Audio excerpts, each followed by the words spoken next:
పెంచుకుపోయి ఎలా చచ్చిపోతాడో చూడండి. పోతన గారు ఎంత అద్భుతమైన పద్యం రాశారంటే, ఆ మంచాగ్రంబున నుండి రంగధరణి మధ్యంబునన్ కూలియే సంచారంబును చేలేక చిక్కి జనులు ఆశ్చర్యంబునం చూడగా పంచత్వంబును పొందియున్న కుమతున్ కంజాక్షుడిచ్చన్ వడిన్ పంచాస్యంబు గజేంద్రునిచ్చు పగిదిన్ బాహోబలోల్లాసియై. కృష్ణుడు ఒక్క దూకు దూకాడంటే ఆ సింహాసనం మీదకి, వాడి జుట్టు పట్టుకున్నాడు ఇలా కంసుడిది, అంతే వాడు పంచత్వం పొందేశాడు, చచ్చిపోయాడు. వాడు కత్తి విసరలేదు, యుద్ధం చేయలేదు, ఏమీ చేయలేదు. వాడు ఎందుకు చచ్చిపోయాడు అంటే వాడు ఎప్పటి నుంచో చచ్చిపోతున్నాడు. వాడు కృష్ణుడు వచ్చేస్తాడేమో, నన్ను చంపేస్తాడేమో, కృష్ణుడు వస్తాడేమో, చంపేస్తాడేమో, ఇదే భయం. నిజంగా కృష్ణుడు గుండెల మీద కూర్చునేటప్పటికీ ఇంకా నా మహాయుద్ధం అంటే అయిపోయింది అనుకున్నాడు, అయిపోయాడు అంతే. పంచత్వంబును, పోతన గారు ఎంత గొప్ప మాట వాడేశారో చూడండి. వాడు చచ్చిపోయడం లేదు, పంచత్వమును వాడి పృథివీలోకి, జలంలోకి, ఆకాశంలోకి, అగ్నిలోకి వెళ్ళిపోయారా అన్నాడు అంతే. పంచత్వంబును పొందియున్న కుమతున్ కంజాక్షుడి ఇచ్చన్ వడిన్. ఆ కృష్ణుడు ఆ కంసుణ్ణి పట్టుకుని సింహం ఏనుగుని ఎలా ఎత్తుకుపోతుందో అలా కిందకి ఈడ్చుకొచ్చి గిరగిర తిప్పి ఆ శరీరాన్ని సభా మధ్యంలో పారేశాడు. తదనంతరం ఉగ్రసేనుడికి పట్టాభిషేకం చేసి దేవకీ వసుదేవుల్ని విడుదల చేసి యజ్ఞోపవీతాలు వేసుకుని ఉపనయన సంస్కారం పొందారు. పాపం అక్కడెక్కడో ఉండిపోయారు. ఆ యశోదాదులు బెంగ పెట్టుకుని ఉన్నారని ఉద్ధవుణ్ణి పంపించారు. అక్కడ భ్రమర గీతలు జరిగిన తర్వాత గోపికా గీతలు అని వాళ్ళు మాట్లాడతారు. ఇది పూర్తయిన తర్వాత ఒక ముఖ్యమైన ఘట్టం పూర్తి చేస్తే తప్ప రేపు ఆయన్ని పెళ్లి కొడుకుని చేయడం కుదరదు. జరాసంధుడు యుద్ధానికి వచ్చాడు. ఎందుకు వచ్చాడో తెలుసా అండి? కంసుడి యొక్క భార్యలు ఇద్దరు జరాసంధుడి కూతుళ్ళు. వీళ్ళు వెళ్లి జరాసంధుడికి మొరబెట్టుకున్నారు, మాకు వైధవ్యం వచ్చింది, కృష్ణుడు సంహరించాడు మా భర్తని. జరాసంధుడికి కోపం వచ్చి అక్షౌహిణీల సైన్యాన్ని తీసుకుని కృష్ణుడి మీదకి యుద్ధానికి వచ్చాడు. కృష్ణుడు అనుకున్నట్ట, నా అవతారం దేనికి వచ్చింది? రాక్షస సంహారానికి కదా, భూభారాన్ని తగ్గించడానికి కదా. నేను వెతుక్కుంటూ వెళ్ళి ప్రతి చెడ్డవాణ్ణి నేను ఎక్కడ చంపుతాను? వీడిని చంపకుండా వదిలేసి వీడు తెచ్చిన వాళ్ళని చంపేస్తుంటే వీడు మళ్ళీ వెళ్ళి పోగేస్తుంటాడు చెడ్డవాళ్ళని. ఎందుకంటే అలాంటి వాడి కనుక అలాంటి వాళ్లేగా చేరుతారు. Birds of same feather flock together. వీడెళ్ళి మళ్ళీ చేరుస్తాడు, చేర్చి మళ్ళీ వస్తుంటాడు, మళ్ళీ వీడిని వదులుతుండడం, వాళ్ళని చంపుతుండడం, మళ్ళీ వీడు వెళ్ళిపోతుంటాడు, మళ్ళీ తీసుకొస్తుంటాడు, మళ్ళీ చంపుతుండడం. ఇలా 17 మాటలు వచ్చాడు వాడు. 17 మాటలు అక్షౌహిణీల సైన్యాన్ని కృష్ణుడు చంపాడు. 18వ మాట మళ్ళీ వస్తున్నాడు జరాసంధుడు. వస్తుంటే ఇప్పుడు కృష్ణుడు ఒక చిత్రమైన పని చేశాడు. ఆయన 18వసారి జరాసంధుడు యుద్ధానికి వస్తున్నప్పుడు తన యొక్క పట్టణమైన మధురానగరాన్ని ముట్టడిస్తే అమాయకులైన గోపాలబాలురు మరణిస్తారని సముద్రాన్ని చోటడిగాడు. నాకు సముద్రంలో ఇంత చోటిస్తే జలదుర్గం కట్టుకుంటాను అని సముద్రుడు చోటిచ్చాడు. ఆనాడు విశ్వకర్మని అడిగి ద్వారకానగర నిర్మాణం సముద్ర గర్భంలో చేశాడు. ఆనాడు కట్టిన ద్వారక పరమ సత్యం అనడానికి ఈ మధ్య బయటపడినటువంటి అవశేషాలే గుర్తు. ఆ ద్వారకా నగరానికి తన మాయాశక్తితో ఎవరికీ ప్రమాదం రాకుండా, ఎవరికీ తెలియకుండా అందరినీ ద్వారకకి చేర్చేశాడు. తాను బలరాముడు మాత్రమే మధురలో ఉన్నారు. ఈలోగా నారదుడు బయలుదేరి కాలయవనుడని ఒక ఆయన పెద్ద జడోటేసుకుంటాడు, నల్లగా ఉంటాడు. ఆయనకు ఒక వరం ఉంది, యాదవులు ఎవ్వరూ కూడా ఆయన్ని చంపలేరు. ఆయన దగ్గరికి వెళ్ళి నారదుడు ఒక మాట చెప్పాడు, నువ్వు అందరి మీదకి యుద్ధానికి ఎడుతుంటావు కదా, అసలు నిన్ను చంపగలిగిన వాడు, నీతో యుద్ధం చేయగలిగిన వాడు ఉన్నాడు. పిల్లాళ్లే ఉంటాడు, నల్లని మబ్బులా ఉంటాడు, శ్రీవత్సం అనే పుట్టుమచ్చ చోటు ఉంటుంది, కౌస్తుభ వజ్రం పెట్టుకుంటాడు, తుమ్మెదలు మూగుతున్నటువంటి వనమాల వేసుకుంటాడు, కాళ్ళకి చక్కటి పారాణి పెట్టుకుంటాడు, మెరిసిపోతుంటాడు, చేతిలో వేణువు పట్టుకుంటుంటాడు. కృష్ణుడు అంటారు, మధురలో ఉన్నారు, వెళ్ళి యుద్ధం చేయన్నాడు. ఆ కాలయవనుడు తన యొక్క యవన సైన్యాన్నంతటినీ తీసుకుని వచ్చాడు. వస్తే కృష్ణ పరమాత్మ చూశారు. చూసి అందరూ వెళ్ళిపోయారు కదా ద్వారకకి. ఈ శత్రు సైన్యం అంతా కోట బయట విడిది చేసింది కృష్ణుడితో యుద్ధానికి. మరునాడు ఉదయం కృష్ణుడి సైన్యం అంతా బయటికి వస్తుందని చూస్తున్నారు. ఎవరైనా ఉంటే కదా సైన్యం లోపల, ఎవరు లేడు, బలరాముడు కృష్ణుడు ఉన్నాడు. కృష్ణుడు చాలా నిశ్శబ్దంగా 2 చేతులు వెనక్కి పెట్టుకుని తన సైన్యాన్ని ఇన్స్పెక్షన్ చేసేవాళ్ళ అలా చూస్తూ నడుస్తూ కాలయవనుడి దగ్గరికి వస్తున్నాడు. కాలయవనుడు తెల్లబోయాడు. ఏమిట్రా కోటలోంచి ఒక్కడే వస్తున్నాడు, ఎవరైనా అని చూస్తున్నాడు. వాడి తెల్లబోయాడు. చూస్తుంటే ఈయన దగ్గరికి వస్తున్నాడు కృష్ణుడు. అరే, నల్లగా ఉన్నాడు, పచ్చటి పట్టుపంచ కట్టుకున్నాడు, మచ్చ కనపడుతోంది, అదే శ్రీవత్సం అనుకుంటాను. కౌస్తుభమణి ధరించాడు, తుమ్మిదలు రవ చేస్తున్న వనమాల వేసుకున్నాడు, పిల్లన గ్రోవు పెట్టుకున్నాడు, నెమలి పింఛం పెట్టుకున్నాడు, కిరీటంతో ఉన్నాడు, చాలా సౌందర్యంగా ఉన్నాడు. వీడే కృష్ణుడైతే మరి ఇదేమిటి ఇలా వచ్చేస్తున్నాడు అనుకుని కృష్ణుడేనేమో అనుమానం నిజం చేసుకుందామని, కృష్ణ నీకోసమే వచ్చాను ఆగాగన్నాడు. అనగానే ఆయన పరిగెత్తడం మొదలెట్టాడు. దేవుడు పారిపోతున్నాడు యుద్ధం చేయకుండా, ఇది నీకు సిగ్గుచేటు, యుద్ధానికి రాకుండా పారిపోతున్నావు ఏమిటని ఈ కాలయవనుడు గుర్రం మీద పరిగెడుతున్నాడు. గుర్రం మీద వెంబడిస్తున్నాడు, కృష్ణుడు పరిగెడుతున్నాడు. ఇలా ఇలా ఇలా పావుల గుర్రానికి తరగకుండా పరిగెత్తి పరిగెత్తి పరిగెత్తి పరిగెత్తి కొండ గుహలో దూరిపోయాడు. ఈ గుర్రాన్ని వదిలేసి కాలయవనుడు లోపలికి పరిగెత్తాడు. పరిగెత్తేటప్పటికీ అక్కడ దుప్పటి ముసుగెట్టుకుని ఒక ఆయన పడుకుని ఉన్నాడు. ఇంకా పరిగెత్తలేక, భీరువా ఇక్కడికి వచ్చి పడుకున్నావా, లేని కాల్తో ఒక్క తన్ను తన్నాడు. ఎవడ్రా నన్ను నిద్ర లేపిన వాడని ఇంకో ఆయన లేచాడు ఆ ముసుగులోంచి. లేచి ఆయన తీవ్రంగా చూసేటప్పటికి ఈ కాలయవనులు బూడిదైపోయి కింద పడిపోయాడు. పరీక్షిత్ అన్నాడు, అసలు ఏమిటండి బాబీ అల్లరి, ఆ దుప్పట్లో పడుకున్నవాడెవడని అడిగాడు. అడిగితే ఆయన త్రేతాయుగంలో ఇక్ష్వాకు వంశంలో మాంధాత కొడుకు ముచికుందుడు, మహాతేజో సంపన్నుడు, గొప్ప భక్తుడు. ఒకసారి దేవేంద్రుడు రాక్షస సంహారానికి సహాయం అడిగితే వెళ్ళాడు. రాత్రింబవళ్లు కుమారస్వామి సర్వసైన్యాధిపత్యం స్వీకరించే వరకు గోపాలకృష్ణ గారు ఆర్గనైజ్ చేసినట్టు నిద్రపోకుండా తిరిగాడు. తిరిగి రాక్షసుల్ని సంహరించాడు. ఆఖరికి కుమారస్వామి వారికి దేవసేనకి ఆధిపత్యం ఇచ్చాక దేవతలు అడిగారు, ఇంత కష్టపడ్డావు మహానుభావా, ఏం కావాలన్నారు. నా రాజ్యానికి వెళ్ళిపోతానన్నాడు. ఇంకెక్కడ రాజ్యం, అందరు వెళ్ళిపోయారు, మీ వాళ్ళు ఎవరు లేరు, దేవతలకి సాయపడుతున్నావు కాబట్టి నువ్వు ఉండిపోయావు, ఏమి ఇమ్మంటావని అడిగారు. నేను చాలా అలిసిపోయానండి, అలిసిపోయిన మనిషికి అన్నింటికన్నా నిద్ర అవసరం. ఆయన అన్నాడు, నన్ను ఎవ్వడూ నా నిద్రాభంగం చేయకుండా నన్ను కొంతకాలం ఎక్కడ నిద్రపోమంటారో చెప్పండి అన్నాడు. వాళ్ళన్నారు, ఈ గుహ చూపించి అందులో పడుకో, నీకెవడైనా నిద్రాభంగం చేశాడో ఎవడు వాడని నువ్వు ఇలా చూస్తే వాడు బూడిదైపోతాడు, అక్కడ పడుకో అన్నారు. కృష్ణుడికి రహస్యం తెలుసు, అందుకని అక్కడికి తీసుకెళ్ళాడు వీడిని. యాదవుల చేతిలో మరణించాడు కదా, కాలయవనుడి చేతిలో మరణించాడు. ఇప్పుడు 18వ జరాసంధుడు వచ్చాడు. 18వ జరాసంధుడు యుద్ధానికి వచ్చిన తర్వాత బలరామకృష్ణులు ఇద్దరూ మళ్ళీ కోటలోంచి బయటకు వచ్చి పరుగు మొదలెట్టారు. మళ్ళీ భీరువా భీరువా నువ్వు అలా పారిపోతావా అని జరాసంధుడు వెంట తగిలాడు. ప్రశ్రవణ పర్వతం అనేటటువంటి ఒక పెద్ద ప్రవర్షణ పర్వతం అనేటటువంటి పర్వతం ఎక్కి ఆ పొదల్లోకి దూరిపోయారు బలరామకృష్ణులు. అక్కడ ఇంద్రుడు వర్షాలు ఎక్కువ కురిపిస్తుంటాడు. చెట్లన్నీ చీకటితో ఉంటాయి, ఒకప్పుడు అన్నవరం ఉన్నట్టు. అంత చీకటితో ఉంటే వాళ్ళకి బలరామకృష్ణుడు కనపడలేదు. వెతికి వెతికి వెతికి వెతికి ఇంకా దొరకట్లేదు. బలరామకృష్ణుడు ఇలా కాదు, ఈ పర్వతం అంతా తగలబెట్టేయండి రా అన్నాడు జరాసంధుడు. వాళ్ళు మొత్తం పర్వతం అంతా తగలబెట్టేశారు. తగలబెట్టేస్తే దాని కాంతులు ఆకాశానికి అంటుకున్నాయి. ఆ రోజున అగ్నిహోత్రం. ఈ బలరామకృష్ణులు ఇద్దరూ కూడా నిశ్శబ్దంగా పర్వతం మించి సముద్రంలోకి దూకేసి ఈదుకుంటూ ద్వారకానగరానికి వెళ్ళిపోయారు. కృష్ణుడు బలరాముడు ఇద్దరూ మరణించారనుకుని జరాసంధుడు వెళ్ళిపోయాడు. కృష్ణుడు బలరాముడు క్షేమంగా ఉన్నారు. ఇందులో మీరు తెలుసుకోవలసినటువంటి ఒక గొప్ప రహస్యం ఉంటుంది. ఏమిటో తెలుసా అండి? సంధి అంటే ఏమిటి? సగం. సంధికాలం వచ్చిందండి అంటారు, యుగ సంధి వచ్చింది అంటాం. సంధ్య అన్నమాట అందుకే పూర్వోత్తర సంధ్యలు అని. సంధి అంటే మనం ఎవరైనా నమస్కారం చేశారనుకోండి, ఒక ఆశీర్వచనం చేస్తాం. శతమానం భవతి శతాయు పురుష స్థితేంద్రియ ఆయుష్దేవేంద్రియే ప్రతిష్టతి అంటాం. 100 సంవత్సరములు జీవించు. 100 అన్న మాటకు అర్థం వేరనుకోండి. ఆ 100 ఏళ్ళు అన్న దాంట్లో సగం ఎంత? 50. మీరు ఏమైనా చేస్తే ఈశ్వరారాధన ఈ 50 లోపల చెయ్యాలి. 50 తర్వాత మానసికమే తప్ప అంత కలివిడిగా మీరు ఈశ్వర సేవ చేయడం కష్టం, శరీరం సహకరించదు.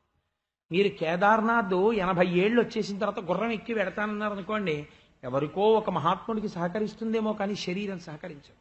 అలాంటివి 50 లోపల పూర్తి అవ్వాలి. కాబట్టి ఇప్పుడు ఏమైంది? జరాసంధుడు పట్టుకోవడం అంటే వృద్ధాప్యం రావడం. వృద్ధాప్యం వస్తే ఏమవుతుంది? కాలయవనుడు తరుగుతాడు, మృత్యు వస్తుంది. ఇప్పుడు ఎక్కడికి పరిగెత్తాడు కృష్ణుడు? మనకి పాఠం చెప్తున్నాడు. గుహలోకి దూరిపోయాడు, అంటే హృదయ గుహలోకి వెళ్ళిపోయాడు. వెళ్ళిపోతే ఏమైంది? ముచుకుందుడు నిద్రలేచాడు. ఇక్కడికి వెళ్ళిపోయి ఆత్మస్థితిగతులైపోయినటువంటి వాడికి మరణం ఉండదు. కాబట్టి ఏమైంది? కాలయవనుడు పోయాడు తప్ప ఈయనకి వచ్చిన నష్టం ఏమీ ఉండదు. జరాసంధుణ్ణి తప్పుకోవడానికి మార్గం ఏమిటి అంటే ఆ ప్రవర్షణ పర్వతాన్ని ఎక్కాడు. అంటే నిరంతరము భక్తితో ఉండడమే. పరమభక్తితో ఉంటే మృత్యువు నిన్ను ఏమీ చెయ్యలేదు. అసలు యమధర్మరాజు గారు నీ దాపులకి రాడు. పరమభక్తుడైన వాడిని తీసుకెళ్లడానికి నారాయణుడి యొక్క పార్షదులు వస్తారు, శివుడి పార్షదులు వస్తారు. యమదూతలు ఎందుకు వస్తారు? కాబట్టి ఏమీ చెయ్యలేరు. కాలిపోయింది ఆ ప్రవర్షణ పర్వతం అంతా. అంటే శరీరాన్ని పట్టుకునే ప్రయత్నం చెయ్యొచ్చు, దీన్నేమైనా చెయ్యగలరేమో, కానీ మృత్యు రూపంలో వాళ్ళకేమీ ఉండదు. సముద్రాంతర్గతమైనటువంటి ద్వారక అంటే ఈశ్వర స్థానములకు చేరుకుని చూపించాడు. అంటే లోకమునకంతటికీ కూడా జీవయాత్రని నిరూపించి చూపించాడు ఈశ్వరుడు. ఇలా బ్రతకడం నేర్చుకో అని. కాబట్టి 18 సార్లు జరాసంధుడు కృష్ణుడి మీదకి యుద్ధానికి వచ్చాడు. దీని తర్వాత రుక్మిణీ కళ్యాణ ఘట్టం ప్రారంభమవుతుంది. ఎందుకంటే ఇప్పుడు మంచి యవ్వనంలో ఉన్నాడు, పెరిగి పెద్దవాడయ్యాడు అమ్మయ్య ఇన్నాళ్ళకి. ఇప్పుడు కృష్ణుడికి పెళ్లి జరగాలి. రుక్మిణీదేవి వింది. ఇప్పుడు ఇంకా కృష్ణుడికి లేఖ పంపిస్తుంది. రుక్మిణీ కళ్యాణ ఘట్టం ప్రారంభమవుతుంది. మీకు ఒక గొప్ప రహస్యం చెప్పనండి. భాగవతంలో దశమస్కంధం ఆయువు పట్టు. మళ్ళీ ఈ దశమస్కంధాన్ని రెండుగా చెప్తారు. పూర్వోత్తర భాగములు అంటారు. పూర్వ భాగాన్ని ఎక్కడ పూర్తి చేస్తారో తెలుసా అండి? రుక్మిణీ కళ్యాణం దగ్గర పూర్తి చేస్తారు. అందుకే భాగవతంలో రుక్మిణీ కళ్యాణం విన్నంత మాత్రం చేత, చేసినందువల్ల, చూసినందువల్ల, విన్నందువల్ల, చదివినందువల్ల ఇంకా దాని ఫలితం చెప్పడానికి నాకు వాక్కులు చాలు. కాబట్టి నేను చెప్పకుండా ఉండడం మంచిది. అంత సర్వోత్కృష్టమైన రుక్మిణీ కళ్యాణ ఘట్టాన్ని రేపటి రోజున ఆవిష్కరిస్తాను. రేపు పొద్దున్న పెళ్లి కొడుకుని పెళ్లి కూతుర్ని చేస్తారు. చక్కగా తోరణాలు కడతారు, విఘ్నేశ్వరుడి బియ్యం మీదు కడతారు. రేపు సాయంకాలం మనందరం పెళ్లివారం చక్కగాను మీ అందరికీ లోపలికి వస్తున్నప్పుడే శుభలేఖలు ఇస్తారు. పసుపు పెట్టి కుంకం పెట్టమ్మా రుక్మిణీ కళ్యాణానికి రెండమ్మా అని పిలుస్తారు. చక్కగా మీరు ఆ శుభలేఖలు పట్టుకుని రుక్మిణీ కళ్యాణం వింటారు. ఆదివారం నాడు సాయంకాలం మన జన్మజన్మాంతర సుకృతం హాయిగా రుక్మిణీ కళ్యాణాన్ని కన్నులతో జుర్రుకుని తాగేస్తాం. అటువంటి సంఘటన ఆదివారం నాడు సాయంకాలం జరుగుతుంది. కాబట్టి ఇప్పుడు మనం ఒక్కసారి గోవిందనామాలు చెప్పుకుని బయలుదేరతాం. గోవిందా హరి గోవిందా, తులసీవనమల గోవింద గోవింద హరి గోవింద, గోకులనందన గోవింద, తిరుమలవాస గోవింద గోవింద హరి గోవింద, గోకులనందన గోవింద, శేషసాయివి గోవింద గోవింద హరి గోవింద, గోకులనందన గోవింద, విరోధిమర్దన గోవింద గోవింద హరి గోవింద, గోకులనందన గోవింద, లక్ష్మీవల్లభ గోవింద కస్తూరి తిలక గోవింద గజరాజరక్షక గోవింద బిల్వపత్రార్చిత గోవింద వైజయంతిమాల గోవింద శరణాగత వత్సల గోవింద ఆపద్బాంధవ గోవింద అనాథరక్షక గోవింద సీతానాయక గోవింద శ్రీనివాస గోవింద శ్రీ వెంకటేశ గోవింద. సర్వం శ్రీ ఉమామహేశ్వర పరబ్రహ్మార్పణమస్తు. స్వస్తి. మీ అందరి భక్తి పండిందనడానికి గుర్తేమిటో తెలుసా అండి? కంసవధ, రుక్మిణీ కళ్యాణానికి ముందు రాసలీల రోజున ఆకాశంలోంచి 4 చినుకులు పడ్డాయి. రుక్మిణీ కళ్యాణ ఘట్టంలో అత్యంత ప్రాముఖ్యతని సంతరించుకున్నటువంటి రుక్మిణీదేవి చేత కృష్ణ పరమాత్మకు వ్రాయబడిన లేఖలోని పద్యాలు కన్యలందరికీ కూడా ఇక్కడ వాటిని బహూకరించి అందులో పద్యాలు కృష్ణ పరమాత్మ దగ్గర అనగా పూజా మందిరమునందు విజ్ఞాపన చేస్తే వారికి యోగ్యులైనటువంటి భర్తలు కలుగుతారు అని చెప్పి శాస్త్ర ప్రమాణం. నేను రుక్మిణీ కళ్యాణం గురించి ఈశ్వరానుగ్రహం చేత కొన్ని పుస్తకాలు చదివి ఉన్నాను. ఈ మాట రాయని పుస్తకం ఎక్కడైనా ఉంటుందేమో అని చూశాను నేను ప్రత్యేకంగా. ఏ మహాపురుషుడు కూడా ఈ వాక్యాన్ని విడిచిపెట్టలేదు. రుక్మిణీ కళ్యాణం చదివితే ఖచ్చితంగా యోగ్యుడైన వరుడు కన్యకి వచ్చి తీరుతాడు. ఈ ప్రమాణం రాసి పోతనామాచ్యుల వారు రుక్మిణీ కళ్యాణ ఘట్టాన్ని ప్రారంభం చేస్తూ, వినుము విదర్భదేశమున వీరుడు కుండిన భర్త భీష్మకుండనొక దొడ్డరాజు కలడు. ఆతనికి ఊరు పుత్రులు అగ్రజుండన ఎడు రుక్మిణాబరగు వారందరకన్ కడగొట్టు చెల్లెలై మనుజవరేణ్య పుట్టినొక మానిని రుక్మిణి నా ప్రసిద్ధయై అని ప్రారంభం చేశారు. వినుము విదర్భదేశమున వీరుడు కుండిన భర్త భీష్మకుండనొక దొడ్డరాజు కలడు. ఆ విదర్భదేశానికి సంబంధించినటువంటి భీష్మకుడు అనేటటువంటి ఒక దొడ్డరాజు ఒక ఆయన ఉన్నారు. ఆయనకి 5 కుమారులు. 5 కుమారులలోనూ పెద్దవాడు రుక్మి. మిగిలినటువంటి వాళ్ళ పేర్లన్నీ కూడా రుక్మ సంబంధంగానే ఉంటాయి. అన్ని 5 పేర్లు రుక్మముతోనే పెట్టుకున్నాడు ఆయన. అందులో ఉన్నటువంటి అంతరార్థం ఏమి అన్నది నేను మీకు తర్వాత విజ్ఞాపన చేస్తాను. వాళ్ళ పేర్లు కూడా చాలా చిత్రంగా ఉంటాయి. రుక్మి, రుక్మ బాహువు, రుక్మ కేశుడు, రుక్మ నేత్రుడు, రుక్మ రథుడు అనే 5 పేర్లు వాళ్ళవి. ఈ 5 అన్నదమ్ములకి కడగొట్టు అంటే చిట్ట చివర ఒక ఆడపిల్ల జన్మించింది. ఆ ఆడపిల్ల రుక్మిణీదేవి. రుక్మిణ ఆ 5 వినుము విదర్భదేశమున వీరుడు కుండిన భర్త భీష్మకుండనొక దొడ్డరాజు కలడు.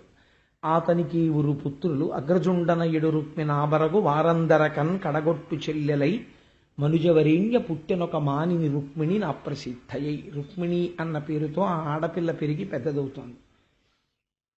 మనకి ఈశ్వర సంబంధమైన విషయంలో ఒక చిత్రమైన రహస్యం ఒకటి ఉంటుంది. శ్రీరమ సీతగాగ నిజ సేవక బృందము వీరవైష్ణవాచార జనంబుగాగ విరజానది గౌతమిగాగ వికుంఠమున్నారయ భద్రశైల శిఖరాగ్రము కాగ వహించు చేతనోత్థారకుడైన విష్ణుడవు దశరథీ కరుణాపయోనిధి అంటారు గోపరాజు గారు. మనకి ఎప్పుడెప్పుడు భగవానుడు ఒక అవతారమును స్వీకరించి భూమండలం మీదకి వచ్చినా కూడా ఆయన్ని విడిచిపెట్టడానికి ఎట్టి పరిస్థితులలోనూ ఇష్టమును చూపించక ఆయన వెంట వచ్చేటటువంటిది ఆయన యొక్క శక్తి స్వరూపము. అసలు ఇంకా యథార్థంగా మాట్లాడాలంటే ఆవిడ వస్తే తప్ప పూర్ణత్వం ఉండదు. ఆవిడ వచ్చి పక్కన చేరితేనే అవతార ప్రయోజనం పూర్తవుతుంది. లేకపోతే శక్తి సహితుడు కాకపోతే దానికి ఒక పరిపూర్ణత్వం ఉండదు, ఉపాసన సిద్ధి ఉండదు. ఉపాసన చెయ్యాలి అంటే శక్తి సహితుడైనటువంటి పరమాత్మని మాత్రమే ఉపాసన చేస్తాం. ఒక్క రామచంద్రమూర్తిని ఉపాసన చెయ్యరు. సీతారాముల్ని ఉపాసన చేస్తారు, అలాగే పార్వతీ పరమేశ్వరుల్ని. అందుకని ఆ అమ్మవారు కూడా వచ్చి కలవాలి, కలిస్తేనే అవతార ప్రయోజనం పూర్తవుతుంది. పైగా ఆయన మొర ఆలకించగలిగినటువంటి దయాళు అయి ఉంటాడు. ఎందుకంటే అమ్మవారి యొక్క స్వరూపం అంటే ఆవిడ కేవలం శక్తియే కాదు, ఆవిడ దయాశాలి, అపారమైన కారుణ్యమూర్తి. మీరు లక్ష్మీ కళ్యాణంలో విన్నారు, ఆవిడ ప్రత్యేకం తనంత తానుగా అడిగింది, స్వామి నీ గుండెలలో నాకు స్థానము కావాలి అని అడిగింది. గుండెలలో స్థానం కావాలి అని అడగడంలో ఉన్న రహస్యం మీకు ఆ రోజున నేను చెప్పాను. గుండెల్లో స్థానం కావాలి అంటే కారుణ్యమూర్తి అయి ఉంటుంది. ఎందుకంటే స్థితికారకుడై అపారమైనటువంటి శక్తియుతుడైనటువంటి పరమాత్మ ఆయన చేసినటువంటి కర్మకి ఫలితాన్ని ఇచ్చేటప్పుడు ఎప్పుడూ ఘోరరూపుడిగా, ఏమాత్రము కూడా కొంచెం కూడా ఆదరణ లేకుండా చండశాసకుడై ఉన్నాడు అనుకోండి, అటువంటి పరమాత్మని మనం ఉపాసన చెయ్యలేము. అమ్మవారు కారుణ్యమూర్తి అయి ఉంటే, అయ్యో పిల్లలు కాకపోతే తప్పులు ఎవరు చేస్తారండి? తప్పులు చేసిన చోటే మీ యొక్క గొప్పతనం ఆవిష్కృతం అవుతుంది. తప్పులు అసలు ఎవరూ చేయలేదనుకోండి పిల్లలు ప్రపంచంలో, అసలు అందరూ మహాభాగవతులే అనుకోండి, అందరూ మహాజ్ఞానులే అనుకోండి, ఇంకా అసలు ఈశ్వరుడి అస్తిత్వం గొప్పతనం ఎక్కడుందండి? పనికి మాలిన వాడిని ఉద్ధరించడంలోనే ఈశ్వరుడి గొప్పతనం ఉంది. ఈ మాట బెదిరించి మాట్లాడేది ఎవరో తెలుసా అండి? అమ్మవారు మాట్లాడుతుంది. వేదాంత దీశకులు విశిష్టాద్వైత సంప్రదాయంలో వారు చాలా పేరెన్నికగన్నటువంటి వారు, మహాపురుషులు వేదాంత దేశికులు. వారు ఒక చోట అంటారు, ఆ అమ్మవారు ఎంత స్థాయిలో వెళ్ళి మాట్లాడుతుందంటే, ఒకానొక చోట అంటాడు రామచంద్రమూర్తి రామాయణంలో, నేను అవసరమైతే సీత నిన్ను లక్ష్మణుణ్ణి వదిలిపెట్టేస్తాను, బ్రాహ్మణులకి ఇచ్చినటువంటి మాట నాకు ఎక్కువ అంటాడు. ఆయన ఏం వెనక తీయడు, అవసరమైతే నిన్ను వదిలిపెడతానంటాడు పరమాత్మ. అలా అంటాడేమో అని కూడా భయపడతాడు. నా బిడ్డల్ని ఆయన దగ్గరికి చేర్చడం ప్రధానం. దానికోసం నిరంతరం నా పని ఏమిటంటే ఈశ్వరుణ్ణి కారుణ్యమూర్తిని చూసి వాళ్ళ మొరలు వినేటట్టు చేస్తాను అంటుందిట. అటువంటి దయాశాలి అయినటువంటి అమ్మ అయ్యవారి పక్కన చేరినటువంటి సందర్భాన్ని ఈ కళ్ళతో చూడడమే ఈ జన్మకి గొప్ప సన్నివేశం. అందుకే రుక్మిణీ కళ్యాణం వినడం, రుక్మిణీ కళ్యాణం చూడడం, రుక్మిణీ కళ్యాణాన్ని పూర్తి చేయడం కూడా పోతన గారు అందుకే అటువంటి మంగళప్రదమైన వాక్యంతో పూర్తి చేశారు. మీరు పద్యాన్ని చిట్ట చివర విందురు గాని. కాబట్టి ఈ 5 అన్నదమ్ములకి చిట్ట చివర రుక్మిణి అని పేరు కలిగినటువంటి ఆ ఆడపిల్ల పెరుగుతోంది. ఆ పెరుగుతున్నటువంటి ఆడపిల్ల మీకు ఇందాక నేను ఒక మాట చెప్పాను, నిత్యానపాయనీం అని అమ్మవారికి లక్ష్మీ అష్టోత్తరంలో ఒక పేరు. నిత్యానపాయని అంటే ఎప్పుడూ విడిచిపెట్టి ఉండక ఆయనతో కలిసి ఉండునది. కాబట్టి ఎప్పుడెప్పుడు భగవానుడు భూమండలం మీద అవతరిస్తే అప్పుడప్పుడు ఆవిడ కూడా బయలుదేరి వస్తుంది. అలా ఒకసారి రామచంద్రమూర్తిగా వచ్చారు, ఆవిడ సీతమ్మగా వచ్చింది. ఆయన కృష్ణ భగవానుడిగా వచ్చారు, ఆవిడ రుక్మిణీదేవిగా వచ్చింది.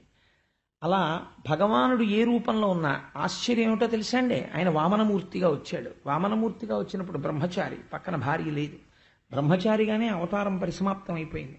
అయినా సరే వామనమూర్తిగా ఉన్నా కూడా ఆయన పాదముల మీద లక్ష్మీదేవి ప్రాతకాలమునందు వంగి నమస్కరించినప్పుడు అమ్మవారి యొక్క కస్తూరి తిలకపు బొట్టు ఆయన పాదముల కంటుకు కనపడింది.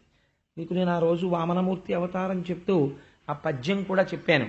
బలిదైత్యేంద్ర కృతధ్వజీకర జల ప్రక్షాళన వ్యాప్తికిం జలజాచాక్షుడు సాచయోగి సుమన సంప్రార్థిత శ్రీదమున్ కలితానమ్ర రమాలలాట పదవీ కస్తూరికాషాదమున్ నలినామోదము రత్ననూపురము నానావేదమున్ పాదమున్ అంటారు పోతన గారు.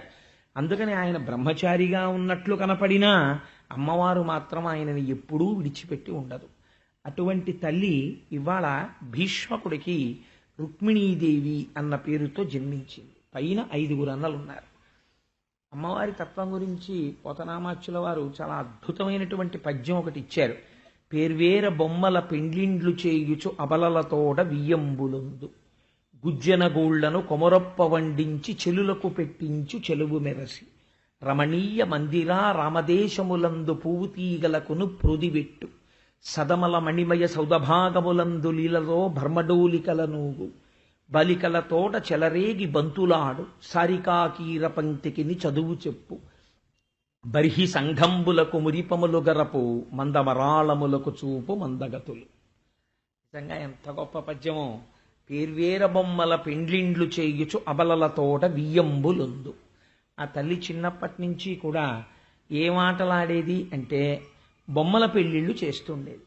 ఎప్పుడు రుక్మిణీదేవి అంతఃపురంలోంచి వివాహం అయిపోయిన తర్వాత కూడా ఆవిడ బొమ్మల పెళ్లిళ్ళు చేస్తూ ఎప్పుడూ డోలు సన్నాయి వినపడుతూనే ఉండేవిట. ఏమిటి అలా వినపడుతున్నాయి మంగళధ్వనులు రుక్మిణీదేవి అంతఃపురంలోంచి అంటే ఆ బొమ్మల పెళ్లిళ్ళు చేస్తోందనేవారు. అసలు రహస్యం ఏమిటో తెలుసా అండి, అమ్మవారి అనుగ్రహం ఉంటేనే కదండి ఒక కన్యపిల్ల సువాసిని అయ్యేది. అమ్మవారి అనుగ్రహం ఉంటేనే కదండి ఒక స్త్రీకి పసుపు కుంకాలు నిలబడేది.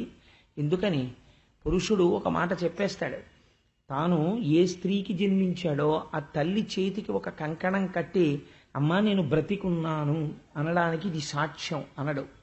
తండ్రికి ఒక ఉంగరం పెట్టి నాన్నగారు నేను బ్రతికున్నాను ఇది సాక్ష్యం అనడు. ఎవరితో చెప్తాడు? తను ఏమీ పరిచయం లేదు.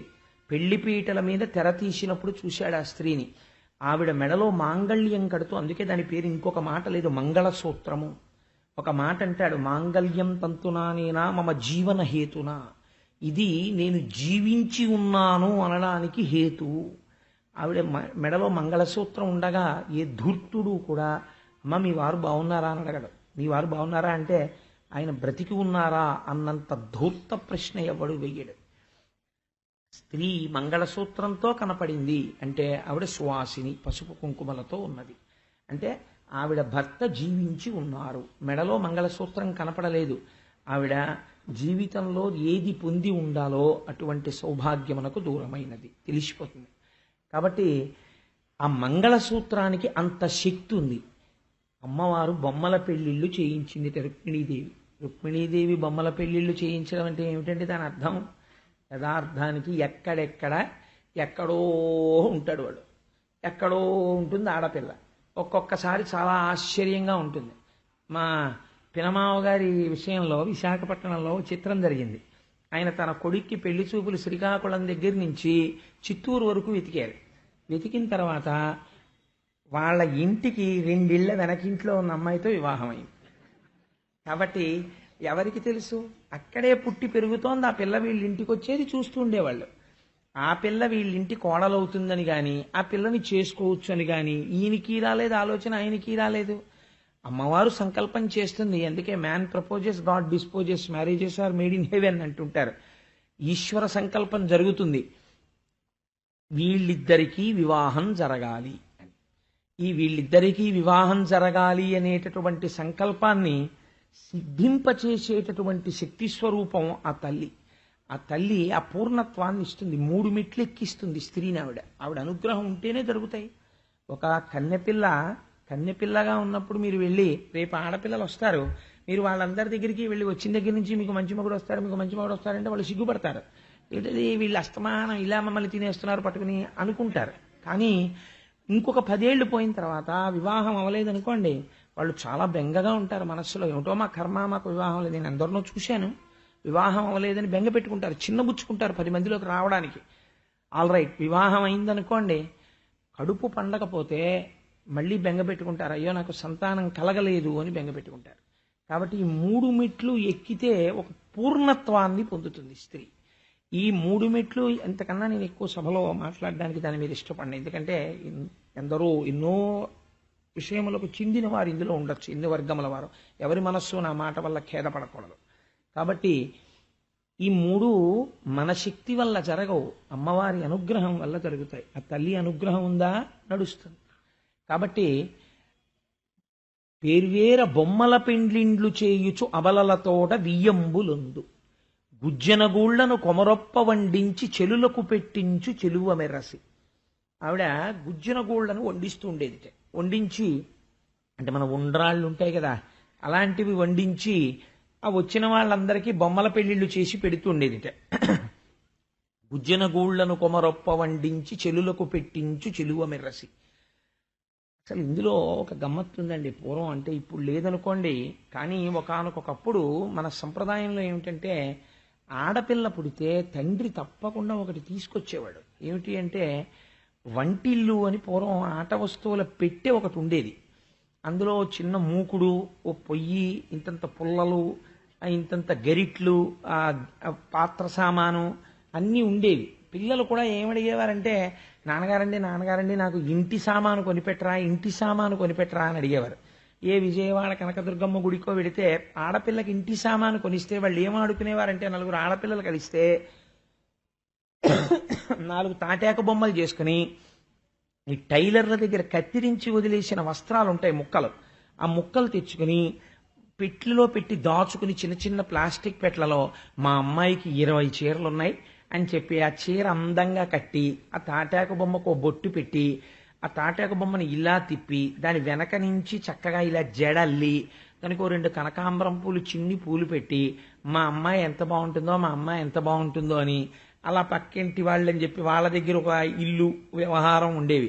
వాళ్ళ అబ్బాయిని వీళ్ళు పెళ్లి చేసుకున్నట్టు నిన్నను ఇంట్లో చేసిన జంతికలు కొన్ని దాచుకునేవారు. తర్వాత రోజు ఈ బొమ్మల పెళ్లిళ్లలో తినడానికి, మా వియ్యాలారు వస్తున్నారు ఇవాళ మా ఇంటికి మా అల్లుడు వస్తున్నాడని చెప్పి తినండి అని చెప్పి ఆ చిన్ని పళ్ళాల్లో జంతిక ముక్కలు వేసి పెడితే వీళ్ళు డాబు చేసేవారు, కొంచెం జంతిక ముక్కలు తినేవారు. ఏదో దెబ్బలాట వచ్చేది, పెద్దవాళ్ళ దగ్గరికి వెళ్ళారు, అలా మీరు కలిసి ఉండాలి, అలా దెబ్బలాడుకోకూడదు, జంతికలు చదువుకోండి అనేవారు పెద్దవారు. కాబట్టి చిన్నతనం నుంచే ఒక అందమైన కుటుంబ వ్యవస్థ, కుటుంబ జీవనం, ఆడపిల్ల అంటే ఇంటినంతటినీ చక్కగా సముదాయించగలిగిన శక్తి, ఒక ఓర్పు, ఒక మాటకి తొందరపడిపోయి తిరిగి 10 మాటలు అనకపోవడం, ఇలాంటి లక్షణాలు సంస్కృతిలో ప్రోధి చేసేవారు. కాబట్టి ఆటయందు కూడా అంత సంస్కారాన్ని నిక్షేపించేవారు. అసలు ఇప్పుడు మీరు ఏ కొట్టుకైనా వెళ్ళి ఇంటి బొమ్మ ఉందా అని అడిగారనుకోండి, పిచ్చాన్ని చూసినట్టు చూస్తారు. ఇది ఇంకా ఏ లోకంలో ఉన్నాడు, ఏ కాలంలో ఉన్నాడు, ఇంకా ఇళ్ల బొమ్మలును ఆ పొయ్యిల బొమ్మలు ఇవి ఎవరు ఆడుతున్నారు సార్ ఇంకాను అని అడుగుతారు. ఇప్పుడు అసలు లేవు. అంటే ఇవాళ సంస్కృతి ఇలా నాశనం అయిపోవడానికి కారణం అది. మన ఆటలు ఏది పెట్టినా పనికిమాలిన ఆటలు పెట్టడం మన వాళ్ళకి తెలియదు. మన వాళ్ళు ఏ ఆట ఆడినా ఆట యందు కూడా సంస్కృతి. పిల్లలందరూ కూర్చుంటే పరమపద సోపాన పటము అంతే వాళ్ళు ఆడుకున్నది. అనేక మంది దేవతల్లో తిరుగుతున్నాడు కదా అని చెప్పేసి వాడు ఆ దేవతల్లోనే తిరుగుతున్నాడు అనుకోండి. మధ్యలో ఒక విరాట్ స్వరూపం ఉండేది. వాడు ఇద్దరు దేవతల వెనకాల ఉండేవాడు. 3 పడలేదనుకోండి, పడకపోతే ఈ దేవతల్ని దాటి వెళ్ళిపోయి మళ్ళీ తిరిగి రావాలి అట్నుంచి. కేవలం దేవతా స్వరూపాన్ని పొందితే అది మోక్షం కాదు. ఎప్పటికీ అంటే ఎంత గొప్ప మాటలు మాట్లాడేవారండి. వాడు ఆఖరికి 2 పడేది, అయితే 3 పడేది. పడితే పరబ్రహ్మం దగ్గరికి వచ్చి ఆగిపోయాడు. అమ్మయ్యా నేను పండిపోయానేవాడు. పండిపోవడం ఏంటంటే పంటలు వేసుకుంటున్నామనేవారు. ఇలా అందరూ వేస్తే వీడు ఒక్కడే ఇలా అంటే వీడు పండిపోయాడనేవారు. వీడిని వదిలేయండి అనేవారు. పండిపోయాడంటే వాడు జ్ఞానసిద్ధి పొందాడు అని. ఆటలో మాటలో సంస్కృతి ఈశ్వరానుసంబంధము అంత చక్కగా కలిపి నడిపేవారు. ఈశ్వరుణ్ణి పక్కన పెట్టి ఆట కూడా ఉండేది కాదు. ఇవాళ ఏదైనా చెయ్యొచ్చు, ఈశ్వర సంబంధం మాత్రం ఉండదు. ఇలా చూపించిన సంబంధాలే ఉంటాయి. ఇంత వెర్రి సంస్కృతి పెరిగిపోయింది కాబట్టే దేశం ఇలా నశించిపోయింది. రోజు రోజుకి ఇంత అభద్రతాభావం పెరిగిపోవడానికి కారణం దీనివల్లే వస్తుంది.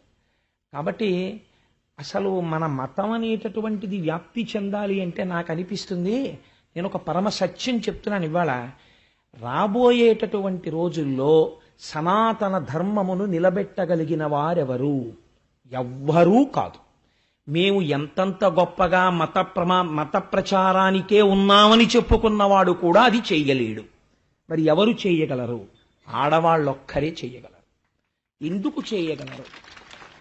1000 మంది బయట 1000 మాటలు చెప్పనివ్వండి, పిల్లడు నమ్మడు. అమ్మ ఏది చెప్పిందో అది నమ్ముతాడు వాడు. నాన్న వాళ్ళు నీ చేతిలో ఏదో పెడతారు, తీసుకో. నిన్నేదో చదవమంటారు, చదువు. కానీ నీ స్వామిని నువ్వు మర్చిపోకు. నువ్వు లోపల మన సనాతన ధర్మమును, మన మతాన్ని, మన వైభవాన్ని నువ్వు మర్చిపోకుండా ఉండు అని తల్లి బిడ్డడికి చెప్పడం వచ్చిన నాడు మన సనాతన ధర్మమునకు ఎదురు ఉండదు. దాన్ని నిలబెట్టగలిగినది తల్లి ఒక్కతే.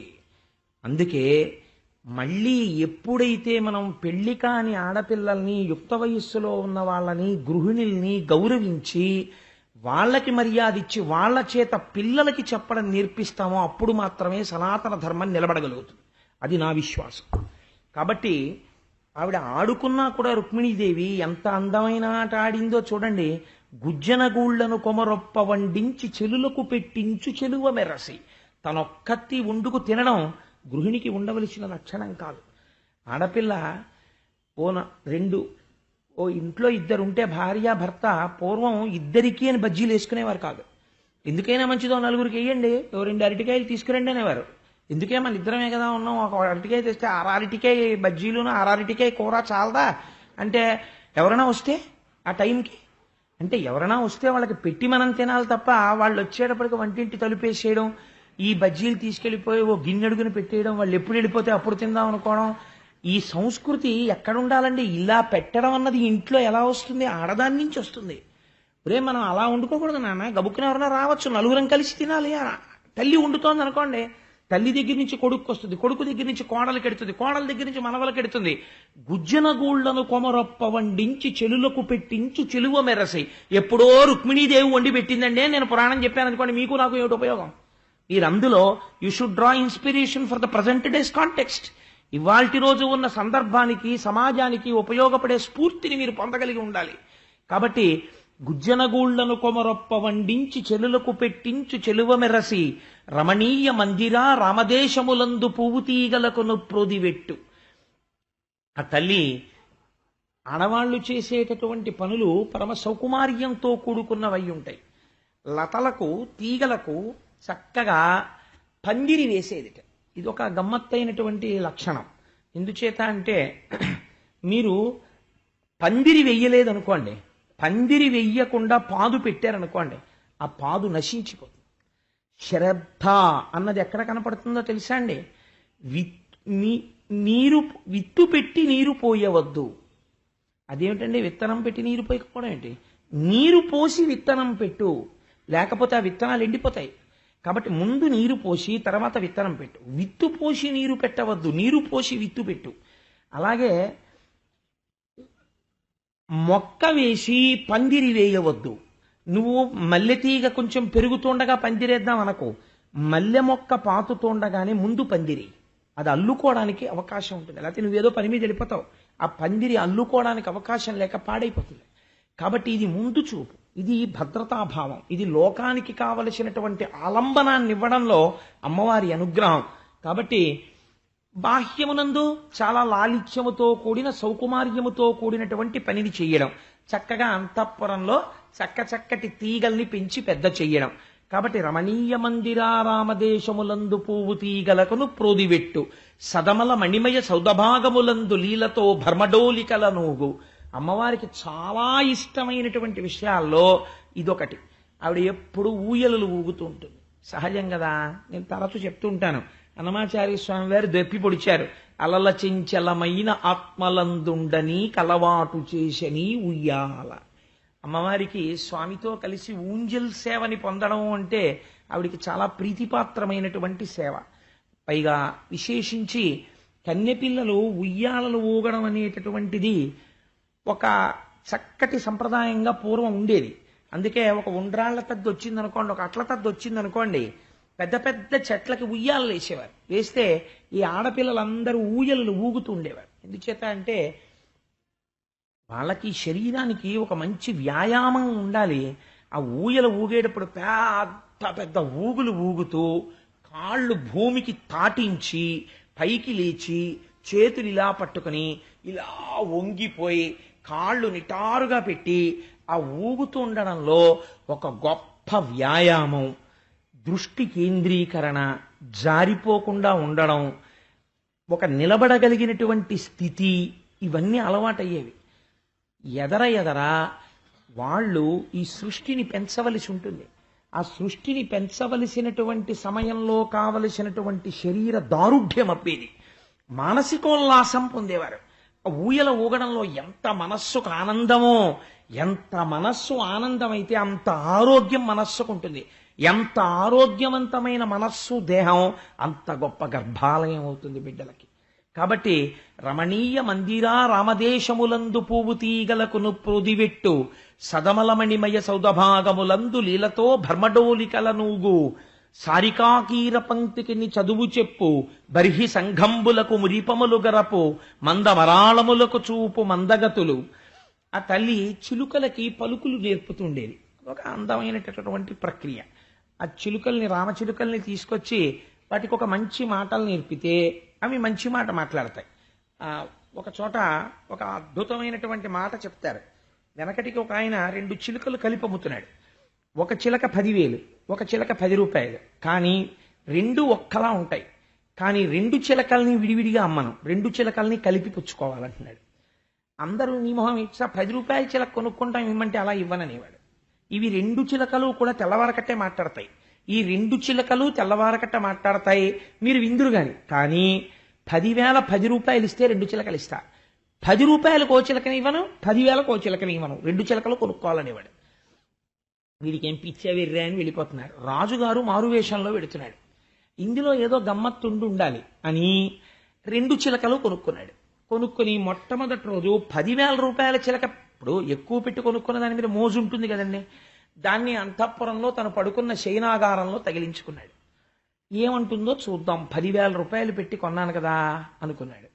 అనుకుంటే తెల్లవారుజామున రాజు ఇంకా నిద్రలో ఉండగా 3-4 మధ్యలో ఆ చిలక కౌసల్యా సుప్రజా రామ పూర్వా సంధ్యా ప్రవర్తతే అంటోంది అని సుప్రభాతం పాడుతోంది.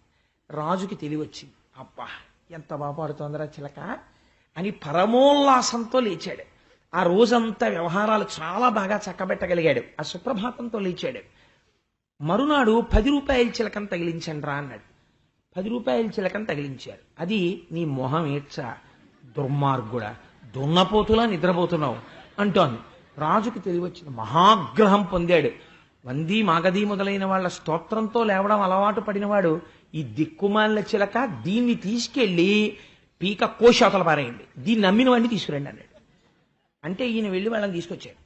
తీసుకొస్తే ఆయన అడిగాడు, నువ్వు ఎందుకు అమ్మేవరా ఈ చిలకని, నాకు అర్థం కాలేదన్నాడు. మహారాజా, ఇది తెలియాలని అమ్ముతున్నాను 2 కలిపి. ఎందుకో తెలుసా, 2 చిలకలే. రెండింటిది ఒకే ఉపాధి, రెండూ చిలుక సంతానమే. ఒక చిలుక చిన్నతనంలో ఒక మహాభాగవతుల యొక్క ఇంటిలో చేరి వాళ్ళ దగ్గర పెరిగింది. వాళ్ళెప్పుడు భగవత్ సంబంధమైన మాటలే పలికారు. ఈ చిలుకకి ఇది వచ్చాయి.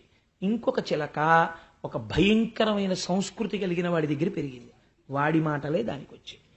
చిలుక పలుకుతోంది ఇంట్లో అంటే చిలుక కాదు పలుకుతున్నది, ఇంట్లో వాళ్ళ సంస్కారం చెప్తుంది. మీరు ఒకరి ఇంటికి వెళ్ళినప్పుడు ఇంట్లో ఉన్న ఫోటోలు ఇంటి అయిన సంస్కృతి చెప్పేస్తాయి కదా. అమ్మవారు చిలుకలకి పలుకులు నేర్పుతోంది అంటే అమ్మవారి చేత పలుకులు నేర్పబడిన చిలుక ఎటువంటివి నేర్పబడితే వ్యాస భగవానుడు పోతన గారు రాస్తారు. కాబట్టి ఆ సంస్కృతి నేర్చుకోవాలి. అమ్మవారు ఎంత లాలిత్యంతో కూడిన పనులు చేసిందో, ఎంత అందమైన పనులు చేసిందో. బర్హి సంఘములకు మురిపములు గరపు మందమరాళములకు చూపు మందగతులు. బాబు ఈ పద్యం మీద తీసేసుకునేట్టుంది సమయాన్నంతటినీ. అందుకని ఆవిడ హంసలకి నడకలు నేర్పేది. నిజమే, మనం మహాజ్ఞానులైన వాళ్ళని పిలిస్తే పరమహంస పరివ్రాజకాచార్య అని పిలుస్తూ ఉంటాం. పరమహంస అంటే జగత్తుని విడిచిపెట్టి బ్రహ్మమును చూడగలిగినటువంటి వాడు, నీటిని విడిచిపెట్టి పాలని స్వీకరించగలిగినది హంస. వాళ్ళు తమ ఊపిరిలో నిరంతరము అమ్మవారి పాదములకు ఉండేటటువంటి మంజీరముల సవ్వడిని వింటూ ఉంటారు. కాబట్టి అమ్మవారి నడకలు హంసలకు నడకని నేర్పుతాయి. అందుకని ఆ అమ్మవారి నడక హంసలకి నడక నేర్పింది అని, అటువంటి నడక కలిగినటువంటి తల్లి అని ఆ రుక్మిణీదేవి యొక్క సౌశీల్యాన్ని వర్ణన చేశారు. ఇటువంటి తల్లి శ్రీకృష్ణ భగవాను వివాహం చేసుకోవాలి అని మనస్సునందు నిర్ణయం తీసుకుంది. ఇటువంటి నిర్ణయం ఒక కన్య ఎందుకు తీసుకోవలసి వచ్చింది? పెద్దవాడు తండ్రి గారు ఉన్నారు, ముందు పుట్టిన వాళ్ళు 5 అన్నలున్నారు. ఇంతమంది లోకంలో ఉండగా ఒక్క కృష్ణుడి మీదకే మనసు ఎందుకు వెళ్ళింది ఆవిడికి అంటే, పోతన గారు వెంటనే ఒక మాట చెప్పారు. భీష్మకుడి ఇంటికి, తండ్రి గారింటికి ఎప్పుడూ భాగవతులు వస్తుండేవారు, భగవద్భక్తులు వచ్చేవారు. ఆ వచ్చిన భక్తుల్ని ఆదరణ చేస్తుండేవాడు భీష్మకుడు.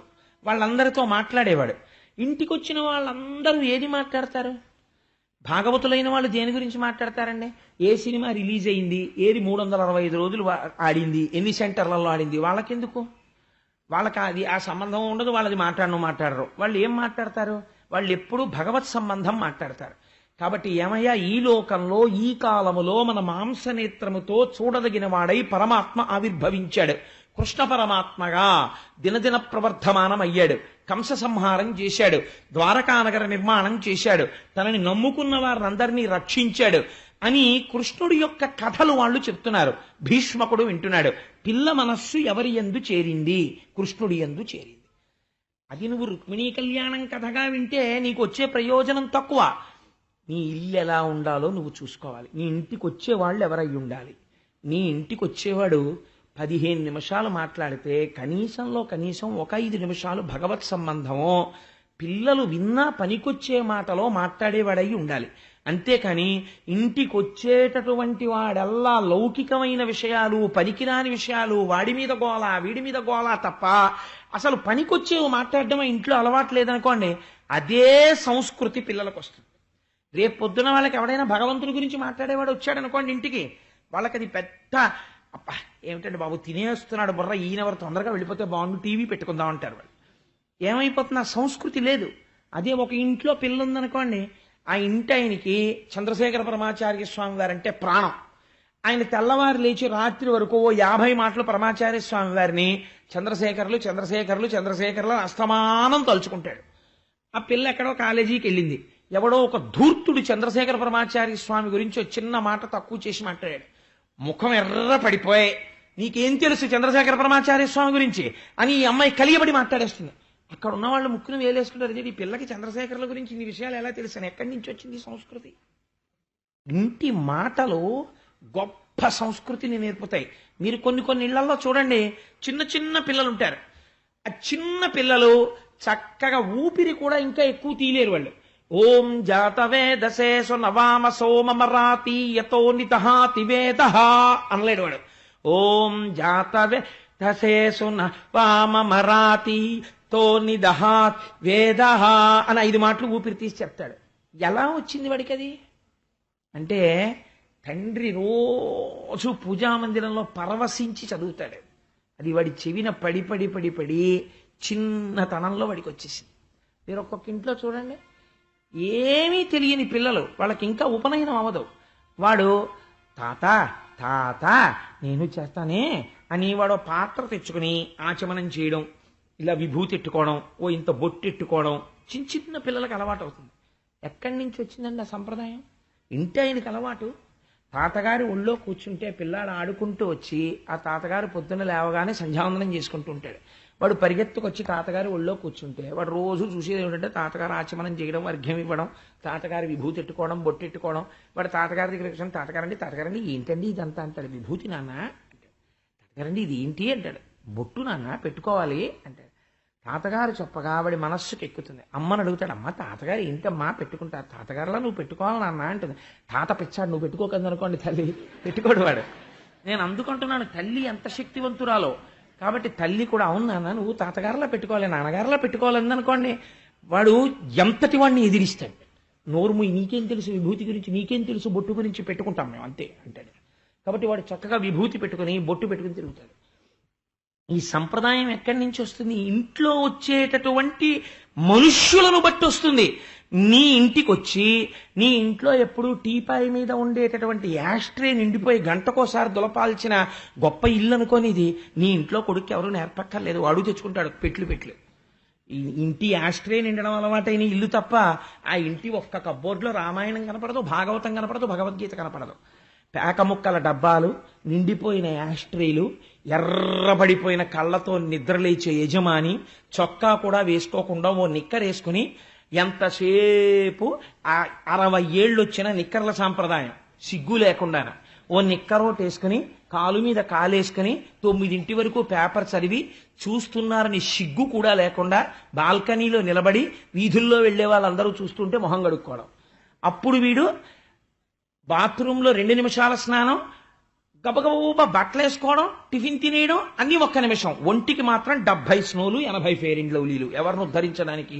ఇక్కడ ఏది శౌచం, నువ్వు ఎవరిని ఉద్ధరిస్తావు? ఏది సంప్రదాయం, ఏది సంస్కారం? ఎవడి కోసమో చెప్పట్లా, నిన్ను బాగుపడ్డానికి చెప్పమంటోంది శాస్త్రం. కాబట్టి నీ ఇంటికి వచ్చే వాళ్ళని బట్టి నీ పిల్లల పెరుగుదల ఉంటుంది. కాబట్టి ఒకనాడు నువ్వు కూడా యాస్ట్రీలోకి విసిరివేయబడతావు కొడుకు చేత. ఎందుకంటే ఈ సంస్కారం పిల్లాడికి అలవాటు అయిపోతుంది. ఇంటికి వచ్చేవాళ్ళు అలాంటి వాళ్ళు రావాలంటే నువ్వు అలాంటి వాడివైతే అలాంటి వాళ్ళు వస్తారు, లేకపోతే ఎందుకు వస్తారు వాళ్ళు? నువ్వేమో పనికిమాలిన తిరుగుడు అంతా తిరుగుతుంటే నీ ఇంటికి భాగవతులు వస్తారా? వాళ్ళ కర్మ వాళ్ళకి ఏం పట్టిందని వస్తారు వాళ్ళు రారు. వాడు విష్ణు సహస్రం చేసుకుంటూ ఇంట్లో కూర్చుంటాడు. వాడికి ఏం కర్మని వస్తాడు? ఊరక రారు మహాత్ములు ఆ రథముల ఇంట్ల కడకు వచ్చుటలెల్లం కారణము మంగళములకు మీరొచ్చుట శుభము మాకు నిజము మహాత్మా అన్నాడు నందుడు గర్గుడు వస్తే. నేను ఆ ఆఖ్యానం పక్కన పెట్టేశాను టైం లేక నామకరణం చేసినప్పుడు. కాబట్టి నీ ఇంటికి వచ్చే వాళ్ళని బట్టి నీ ఇంటి సంప్రదాయం అలవాటు పడుతుంది, నీ ఇంటి సంస్కారం అలవాటు పడుతుంది. నీ ఇంట్లో పిల్లకి రుక్మిణీ కళ్యాణం పద్యాలు వచ్చా అని పెళ్లి చూపులకి వెళ్ళినప్పుడు పాట పాడడం వచ్చా, వంట చేయడం వచ్చినా, ఈ దిక్కుమాలిన గోలంతే ఎందుకంటే రుక్మిణీ కళ్యాణంలో పద్యం వచ్చమ్మా నీకు పద్యం అని అడిగారు అనుకోండి. రుక్మిణీదేవి అంటే ఎవరంకుల్ ఈ మధ్య కొత్త యాక్ట్రెస్ అని అడిగింది అనుకోండి.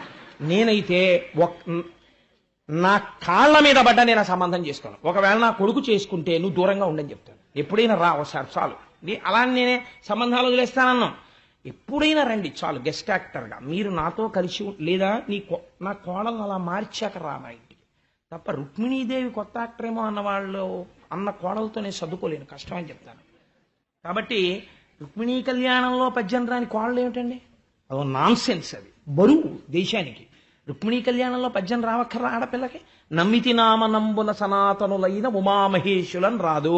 పెద్ద కోడలుగా వచ్చి నీ ఇంటినే ఉద్ధరిస్తుంది. అది కట్నం తీసుకొచ్చింది, కాలు పెట్టినతోనే కాంతుని మెడ విర్చి నిండు సంసారంబు రెండు చేసి తన మగడెంత ఆర్జనపరుడైన పొరుగు పుల్లమ్మ కాపురము మిచ్చి ప్రాణేశుడొకటి సల్పగ తానొకటి సల్పి ఇది ఏమనంగ కస్సుమను చులేచి విభుడందులకు నేని విసిగి ఒక్కటియన పెళ్ళున 10,000 గుప్పి పట్టజాలక పెనిమిటి ఇట్టెయన్న బావికిని ఏటికిని వడి పరుగులెట్టెడి కాంతతోడి కాపురము కంటే వేరే నరకంబు కలదే అంటాడు.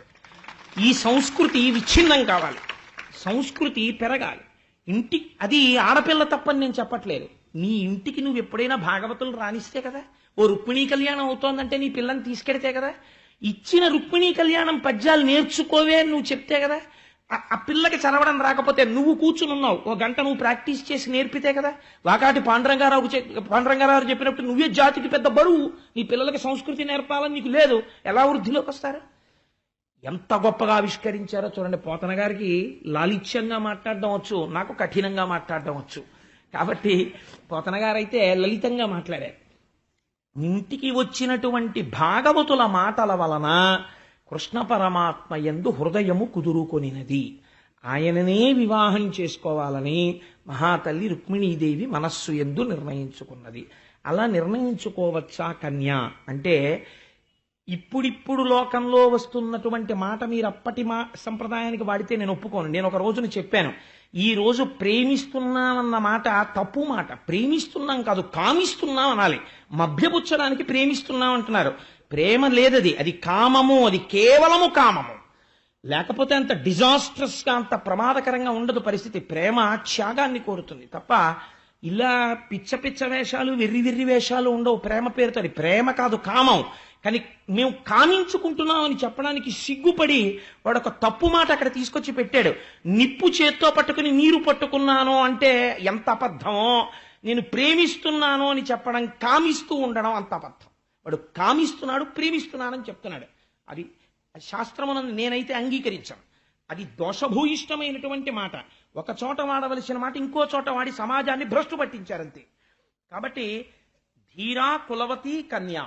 ధీరా అంటే ఆవిడ ధైర్యము కలిగినదై, పరబ్రహ్మతత్వము తెలుసున్నదై, ఇతపూర్వము ఏ పురుషుడికి తన హృదయములో స్థానం ఇయ్యనదై, కులవతి అయి, ఆచారము సంప్రదాయము తెలుసున్నదై, కేవల కామముతో ఎవడో పురుషుణ్ణి పొందేద్దామన్న ప్రయత్నం ఉన్నది కానిదై కన్యా. ఇతపూర్వము వేరొక పురుషుడు మనసులో కూడా నిలబడనటువంటి స్వరూపము కలిగినటువంటిదై, ఈనాడు ప్రతిబంధకములు వస్తుంటే వాటిని కాదని తనంత తాను యోగ్యత కలిగిన బుద్ధితో, పరిపక్వమైన బుద్ధితో, విన్నదాని చేత, చదివిన దాని చేత, అనుష్ఠాన బలము చేత ప్రతిబంధకములను తొలగించుకొని తన భర్తని తానిన్నుకున్నటువంటి స్త్రీగా రుక్మిణీదేవి నిలబడి ఉన్నది. ఆ స్థాయిని అమ్మవారు పొందినది. ఎందుకు అలా పొందుతుంది, ఎందుకు ఆ కథ అలా వెడుతుంది, మీకు నేను దాన్ని సరి అయినటువంటి పద్యం వచ్చినప్పుడు చెప్తాను. ఇప్పుడు తల్లి బంధువులందరూ కృష్ణనకు బాలిక నిత్తుమటంచు సేముషీ సింధువులై విచారముల్చే జగవారల నడ్డు పెట్టి దుస్సంధుడు రుక్మి కృష్ణునెడ చాలా విరోధము చేసి మత్త పుష్పంధియ వేడి నిత్తు శిశుపాలన కంచు తలంచనందుడై. విశ్వనాథ సత్యనారాయణ గారు అన్నారు, ఇలాంటి పద్యం పోతన గారు తప్ప ప్రపంచంలో ఇంకోటి రాయడన్నారు. ఈ పద్యం చదవగానే చెప్పచ్చు ఇది పోతన గారు రచించారని అన్నాడు. ఎంత గొప్ప మాట చూడండి. మత్త పుష్పంధియ వేడి నిత్తు శిశుపాలన కంచు తలంచే అంధుడై. నల్లటి తుమ్మెదలు ఎలా ఉంటాయో అటువంటి జుట్టు కలిగినటువంటి రుక్మిణీదేవిని అంధుడై, కళ్ళు లేనివాడై, పెద్దన్నగారైనటువంటి రుక్మి శిశుపాలునకి ఇస్తానంటున్నాడు. అమ్మవారి జుట్టుకి రుక్మికి ఏమిటి ఆ నలుపుకి సంబంధం అంటే, అంధత్వం చీకటి నలుపుని చూపిస్తుంది. అమ్మవారి జుట్టు నల్లగా ఉంటుంది. అమ్మవారి జుట్టుకి ఒక లక్షణం ఉంది, అమ్మవారి జుట్టు నలుపు. కానీ నల్లని అమ్మవారి కబరీబంధాన్ని మీరు ధ్యానం చేశారనుకోండి, వచ్చే ఫలితం ఏమిటో తెలుసా అండి? ధునోతుద్ధాంతం నస్తులిత దళితేంది వరవనం అన్నారు శంకర భగవత్పాదుల సౌందర్యలహరిలో. మొదట అభయం ఇస్తూ మాట్లాడారు. ధునోతుద్ధాంతం, ఎగిరిపోతోంది నీ అజ్ఞానం అన్నారు. అదేమిటి? నల్లగా ఉన్నటువంటి కేశపాశాన్ని ధ్యానం చేస్తే ఉన్న అజ్ఞానం ఎలా పోతుంది అంటే, ధ్యానం చేసి చూడు నీకు తెలుస్తుంది, అది నోటితో చెప్పేది కాదు. అందుచేత ఇన్ని రోజులు కలిసి తోబుట్టువై రోజు చూస్తున్నా, రుక్మిణీదేవి కేశపాశమును గమనిస్తున్నా, అమ్మవారి యొక్క స్వరూపమును, ఆవిడ భక్తిని, ఆవిడకున్న ధీరత్వాన్ని, ఆవిడ మనస్సు ఎవరి యందుందో తెలుసుకోలేని మూఢుడు, అజ్ఞానము చేత కళ్ళు మూసుకుపోయినవాడు కాదు అంధుడు రుక్మి. అందుచేత శిశుపాలునకిస్తానన్నాడు. శిశుపాలుడెవరు? చేదిరాజు. చేదిరాజు అంటే చైజ్యుడు. అమ్మవారు వాణ్ణి పేరు కూడా పెట్టి పిలవదు, చైజ్యుడు, అధమాధముండు అంటుంది ఆవిడ. కాబట్టి ఇప్పుడు ఆ శిశుపాలుడికిచ్చి వివాహం చేస్తానని రుక్మి నిర్ణయం చేశాడు. ఆ శిశుపాలుడు రుక్మిణీదేవిని పెళ్లి చేసుకోవడం కోసమని తరలి కన్యాదాత గారి ఇంటికి కూడా వచ్చేశాడు. ఆ రోజుల్లో కొద్దిగా కొన్నాళ్ళు సమయం పట్టేది, ఎందుకంటే ఏదో 10 రోజుల పెళ్లిళ్ళు 12 రోజుల పెళ్లిళ్ళు ఇలా చేస్తుండేవారు. ఇంకా అమ్మవారిని పెళ్లి కూతుర్ని చెయ్యాలి. ఆ శిశుపాలుడు తాను పెళ్లి కొడుకు అయిపోతున్నాడని మహాసంతోషంగా ఉన్నాడు. వాడితో వచ్చిన వాళ్ళెవరు? జరాసంధుడు మొదలైన వాళ్ళందరూ వచ్చారు. అంటే వాడు ఎంత గొప్పవాడో మీరు ఆలోచించవచ్చు. Tell me your friends, I will tell you what you are. నీ స్నేహితులు ఎవరో నాకు చెప్పు, నువ్వెవరో నేను చెప్పేస్తాను అంటారు. అలాంటి వాళ్ళందరితో కలిసి ఆ శిశుపాలుడు వచ్చాడు. వస్తే ఇప్పుడు తల్లి ఏం చెయ్యాలి? ఎలా ఇప్పుడు వివాహం జరగడం కృష్ణ పరమాత్మతో? కాబట్టి ఆవిడ అగ్నిద్యోతనుడు అనబడేటటువంటి ఒక బ్రాహ్మణుణ్ణి ఆశ్రయించి, ఆ పేర్లు పెట్టడంలో ఉందండి రుక్మిణీ కళ్యాణంలో గొప్పతనం అంతా. ఆయన పేరు అగ్నిద్యోతనుడు. ఆయన్ని పిలిచి ఒక మాట అంది, మహానుభావ, నేను శ్రీకృష్ణ పరమాత్మని వివాహం చేసుకోవాలని అనుకున్నాను. కానీ నా అన్నగారైనటువంటి రుక్మి నన్ను తీసుకుని వెళ్లి శిశుపాలుడికి ఇచ్చి వివాహం చెయ్యాలి అని అనుకుంటున్నాడు. అందుచేత మీరు నేను రాసినటువంటి ఈ లేఖని పట్టుకుని వెళ్ళి ద్వారకా నగరంలో ఉన్నటువంటి కృష్ణ పరమాత్మకి అందించి నన్ను కృతార్థురాల్ని చెయ్యవలసింది అని అడిగింది. వెంటనే అగ్నిజ్యోతనుడు ఆ లేఖని పట్టుకుని ద్వారకా నగరాన్ని చేరుకున్నాడు. చేరుకున్న తర్వాత కృష్ణ పరమాత్మ అగ్నిజ్యోతనుడు వచ్చాడు అని తెలుసుకున్నారు. చిత్రం ఏమిటో తెలుసా అండి? అగ్నిజ్యోతనుడు ఎక్కడి నుంచి వచ్చాడో తెలుసున్న వాళ్ళ కృష్ణుడు ప్రవర్తించలేదు. మొట్టమొదట అసలు మీరెవరని అడగలేదు. బ్రాహ్మణుడు వచ్చాడు, ఆయన తేజస్సు చెప్పేస్తోంది. ఆయనకి అర్ఘ్యపాద్యాదులు ఇచ్చి ఆయన స్నానం చేశాక ఆయనకి మధురాన్నములతో భోజనం పెట్టి ఆయన కూర్చున్న తర్వాత ఆయన పాద సంవాహనం చేస్తూ కాళ్ళొత్తుతూ, అయ్యా మీరు ఏ దేశమునకు చెందినవారు, మీరు తృప్తి కలిగి జీవిస్తున్నారా? బ్రాహ్మణుడకు ఉండవలసినటువంటి మొట్టమొదటి లక్షణం తృప్తితో జీవించుట. ఈశ్వరుడు తనకి ఏదిచ్చినా ఇది ఈశ్వరుడి చేత కృప చేయబడినది అని నమ్మి తృప్తితో వెళ్ళిపోయిన వాడు ఎవడుంటాడో వాడికి బ్రాహ్మణుడని పేరు. ఆ తృప్తి లేకపోతే వాడిని బ్రాహ్మణుడు అని పిలవడానికి సంకోచించవలసినది అని దేవీ భాగవతంలో వ్యాసప్రోక్తం. నా సొంతంగా చెప్పట్లేదు. ఎందుకంటే యతీనాం భూషణం జ్ఞానం సంతోషోహి ద్విజన్మనాం ఉద్యమం శత్రుహననం భూషణం భూతిమిచ్చతాం అని వ్యాసుడు అంటాడు. అక్కడ అది చూడండి, యతీనాం భూషణం జ్ఞానం, యతి పురుషులము అని చెప్పుకున్న వాళ్ళకు ఉండవలసింది ఏమిటి అంటే, మిగిలినవన్నీ ఎన్నున్నాయి పక్కన పెట్టండి. అస్తమానం మిగిలిన వాటి గురించి మాట్లాడిన వాడు యతి పురుషుడు కాదు. జ్ఞానము భూషణముగా ఉండాలి. వారు జ్ఞానముతో ఉండాలి, 10 మందిని జ్ఞానములోకి తీసుకెళ్ళాలి. యతీనాం భూషణం జ్ఞానం సంతోషోహి ద్విజన్మనాం. ద్విజుడు అంటే బ్రాహ్మణుడు. ద్విజుడైనటువంటి బ్రాహ్మణుడు సంతోషోహి, దొరికిన దానితో సంతోషంగా ఉండాలి. మనస్సు ఎప్పుడు ఉత్సాహంగా ఉండాలి. ఈశ్వరుడు నన్ను వెన్నంటి ఉండగా నాకేం లోటనగలగాలి. సంతోషోహి ద్విజన్మనాం ఉద్యమం శత్రుహననం. శత్రువు ఇంతటి వాడు అనేటప్పటికీ పారిపోయిన వాడిని క్షత్రియుడు అనరు. శత్రువు అనేటప్పటికీ చంపడానికి పరిగెత్తినటువంటి వాడిని క్షత్రియుడు అంటారు. ఉద్యమం శత్రుహననం భూషణం భూతిమిచ్చతాం. ఇవి ఈ 3 రకములైనటువంటి వాళ్ళకి పైకి కనపడనటువంటి భూషణములు అని చెప్పాడు వ్యాసుడు. ఇదే ప్రశ్న రుక్మిణీ కళ్యాణంలో కృష్ణ పరమాత్మ అగ్నిజ్యోతనుణ్ణి అడుగుతున్నారు. దొరికిన దానితో తృప్తి పడగలిగినటువంటి బ్రాహ్మణుణ్ణి నేను పాద సంవాహనం చేస్తాను, ఆయన కాళ్ళు నేను పడతాను, ఆయన పాద ధూళిని నా శిరస్సును ధరిస్తాను. మీరు అటువంటి స్థితిలో ఉన్నారా అని అడిగి, మీరు ఏ దేశం నుంచి వచ్చారు, మీ ప్రభు ఎవరు, ఆయన జాగ్రత్తగా పరిపాలన చేస్తున్నాడు, ఆ ప్రజలని కన్నబిడ్డలలా చూసే ప్రభు ఎవరో అటువంటి ప్రభు అంటే నాకు ఇష్టం అన్నారు. అంటే అగ్నిజ్యోతనుడు, నేను భీష్మకుడనబడేటటువంటి రాజు పరిపాలిస్తున్న కుండిన నగరం నుంచి వచ్చాను, రుక్మిణీదేవి నీకు ఇచ్చినటువంటి లేఖ తీసుకొచ్చాను, దీన్ని మీరు అవధరించండి అని ఆ లేఖనిచ్చారు. ఇస్తే ఆ లేఖ తీసి పరమాత్మ చదువుతున్నారు. వివాహం కానటువంటి కన్నెపిల్లలంటేనే వివాహం కాని వాళ్ళు, ఆ మాట ముందు వేయడంలో అర్థం రహస్యం ఏమిటంటే, పెద్దలు అటువంటి శక్తినిచ్చారు. ఇక్కడ నేను ఒక మాట చెప్పకపోతే నేను దోషం చేసిన వాడిని అవుతాను. మనకి సుందరకాండలో జయమంత్రము అని ఒక మంత్రం ఉంది.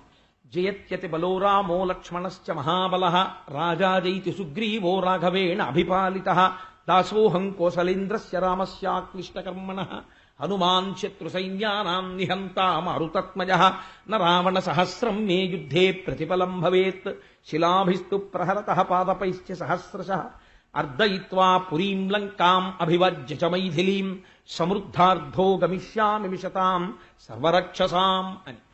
ఈ శ్లోకాల్ని మీరు తెలుగు చేసిన వారు ఉన్నారు, ఆంధ్రీకరించిన మహాపురుషులు ఉన్నారు, పద్యాలుగా రాశారు. నేను జయత్యతి బలోరామో చదవనండి, దానికి తెలుగు అనువాదం చదువుకుంటాను అని మీరు అన్నారనుకోండి, అది జయమంత్రం కాదు, అది మీకు జయ